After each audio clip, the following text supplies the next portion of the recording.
Hey, what's up guys? In today's video, we're going to be talking about how Mark Cerny has filed a patent for backwards compatibility for the PS5.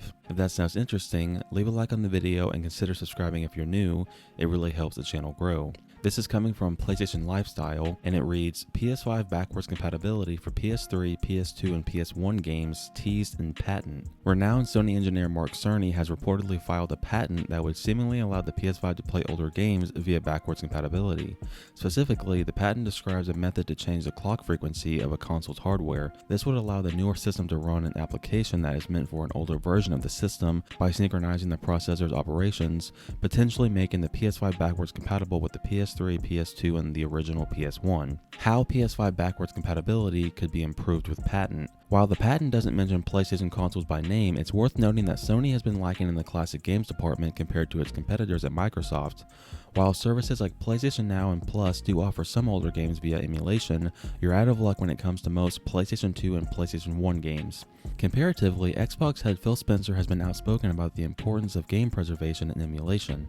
There are a lot of difficulties associated with backwards compatibility for modern PlayStation consoles, of course. In the case of games from the PS3 era, it's to do with the actual architecture of the console's hardware, namely the PS3's infamous cell processor. For PS2 and earlier consoles, however, emulation seems to be the easiest route. If rumors of Sony's new PlayStation subscription service are true, we may get to see more classic PlayStation games on the PS4 and PS5 sometime soon. So I thought this was really interesting. Now, I'm not even going to begin to act like I know, tech nearly as much as like someone like Mark Cerny, like he's he's an architect for PlayStation, like he's a genius, But I'm not going to act like I know really what this article is talking about as far as like the processors and all that stuff. I'm really dumb when it comes to that. I just play games, but hopefully this is actually like a real thing, because obviously like you can play PS3 games on your PS4 or PS5, but you can't download them. You have to stream them, so if you don't have a good enough latency, if you don't have a good enough Wi-Fi connection, then there's really no point in playing it because, it's streaming, and it seems like Mark Cerny has figured out how to emulate PS3 games without having to stream them, because obviously, the PS3 was made completely different compared to the PS1, PS2, PS4, and the PS5, so obviously with this new subscription service for PlayStation that's, as of right now, we only know it's called Spartacus. I'm pretty sure that's not what it's going to end up being called when Sony decides to reveal it, which it seems like they're about to, because apparently they already did this in the US a couple weeks ago, but like yesterday they started asking UK retailers to start pulling like the PlayStation cards out of their stores because they're getting ready to show off the new service, obviously, so I mean, could you imagine if Sony reveals like this new Spartacus service and like a big draw to it is like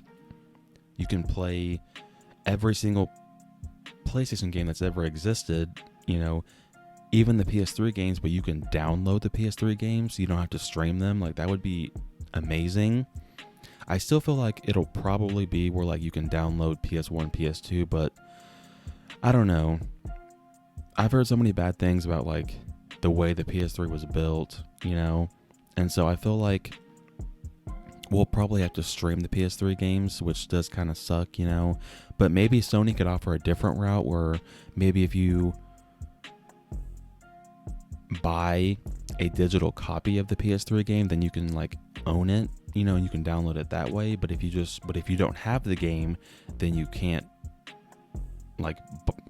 just download it, you have to stream it, because I have a small amount of PS3 games, but if I probably wouldn't be able to put it in the disc, but if I could just go in the PlayStation store and just buy a digital copy and play it that way, as long as it's not expensive, I really don't care, so down in the comment section, let me know your thoughts about Mark Cerny filing this patent, pretty much confirming that backwards compatibility for the PS5 will involve not just the PS1 and PS2 games, but also the PS3.